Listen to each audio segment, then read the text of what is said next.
یہ تیجا، 40واں، 10واں، جمعراتیں، برسیاں،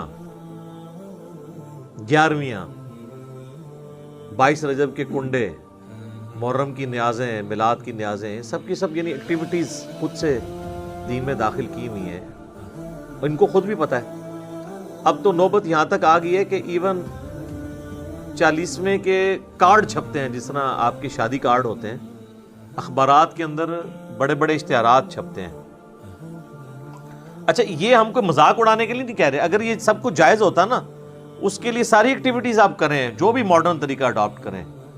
مثلاً اب کسی کا جنازہ ہے اور آپ نے اناؤنسمنٹ کرنی ہے، تو ظاہر ہے کہ آپ فیس بک پہ لگائیں، واٹس ایپ گروپس میں شیئر کریں، تاکہ زیادہ سے زیادہ لوگ اس کے جنازے میں شامل ہوں۔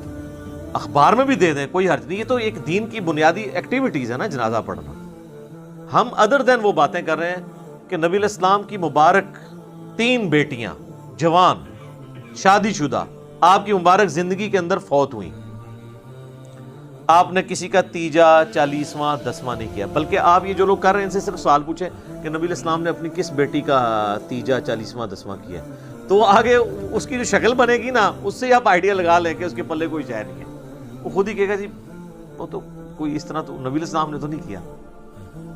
تو جو چیز نبی علیہ السلام نے تعلیم نہیں فرمائی، وہ آپ نے خود سے دین کے اندر داخل کی ہوئی ہے، اور باقی لوگوں کو اتنا پابند کر دیا کہ جو نہیں کرواتا وہ کہتے ہیں دیکھو جی اس کا باپ مر گیا، اس کی ماں مر گئی، اس نے تو کچھ بھی نہیں کیا۔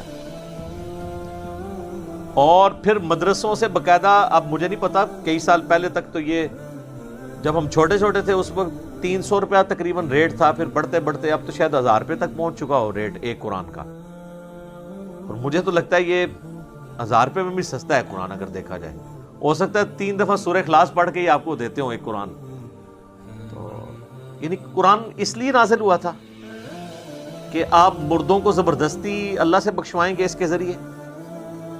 آپ کے پنجاب میں ایسی جگہ بھی ہیں جہاں پر 40 دن کے لیے خیمہ لگ جاتا ہے قبر کے اوپر، اور شفٹوں میں حافظ قرآن پڑھ رہے ہوتے ہیں، اور ان کا یہ عقیدہ ہے کہ بھی جیسے ہی لوگ یہاں سے ہٹتے ہیں نا، پھر فرشتے آتے ہیں سوال کے لیے، وہ کہتے ہیں 40 دن آتے رہیں گے، تنگ آ کے چھوڑ ہی دیں گے۔ ہاں ٹھیک ہے نا، وہ 40 دن پورے کرواتے ہیں۔ اس لیے میں کہتا ہوں کہ جی قرآن تو امتیوں نے ایسا پڑھا ہے کہ نعوذ باللہ صحابہ کو بھی شرمندہ کریں۔ بھئی کسی صحابی کے مرنے پہ تو 40 دن تک تو وہ قرآن نہیں اس کی قبر پہ پڑھتا ہوگا، یعنی امت نے سلف کو بھی شرمندہ کر دیا ہے، خلف نے سلف کو شرمندہ کر دیا ہے، اتنا زیادہ قرآن پڑھا ہے۔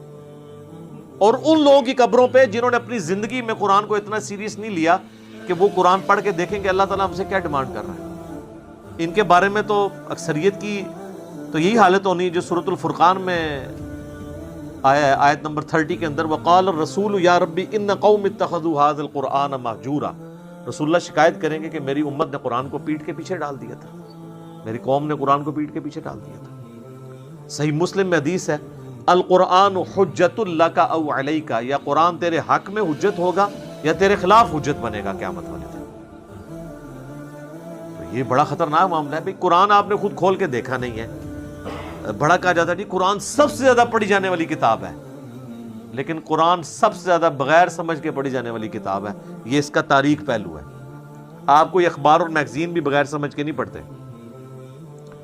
آپ دیکھیں پرانے زمانے میں جو بوڑھے پڑھے لکھے نہیں ہوتے تھے نا، تو وہ دکانوں پہ جا کے نا کوئی ایسا بندہ ڈھونڈتے تھے جو اردو پڑھ سکتا تھا، تو اسے وہ اخبار دے کے کہتے تھے کہ پڑھ سنا آج کیا خبر میں ہے۔ لیکن وہ جن بابوں کو آپ یاد کرتے ہیں نا، ان بابوں کے بارے میں آپ کو یہ کبھی نہیں ملے گا کہ انہوں نے کبھی قرآن پکڑ کے مولوی کو دیا ہو کہ پڑھ بتا مجھے بتا اللہ نے کیا لکھا ہے۔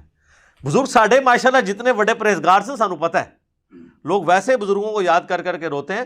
اسلام نے جتنا اچھا دور یہ دیکھا ہے نا صحابہ تابعین تبع تابعین کے بعد، پچھلی 1000 سال تاریخ میں اسلام پہ اتنا اچھا دور نہیں آیا کہ ہر بچے کے موبائل میں قرآن بخاری مسلم ترجمے کے ساتھ موجود ہے۔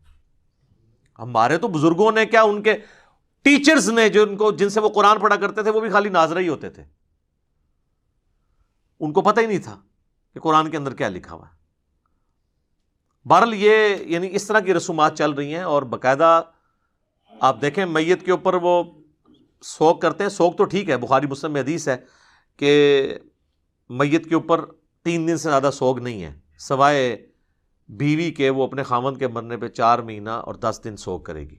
3 دن سوگ کرنا ہے آپ نے، بالکل وہ تو درست ہے. لیکن وہاں جا کے وہ پھر الفاتحہ کہتے ہیں، اور ایک دفعہ سورۃ الفاتحہ، پھر 3 دفعہ سورہ اخلاص پڑھ کے تو مردے کو وہ اصالہ ثواب کرتے ہیں. اور جتنی دفعہ کرتے ہیں وہ مطلب وہ کر کے کرتے ہیں. دعائیں مغفرت کریں آپ، میں نے دعائیں پہلے بتائی ہیں. اس طرح قرآن پڑھ کے بخشنا تو ثابت نہیں ہے. اور اولاد اگر خود پڑھ رہی ہے قرآن تو وہ آٹومیٹکلی ثواب ملے گا. اولاد کو تو بخشنے کی ضرورت بھی نہیں، اور اس کے لیے ماں باپ کا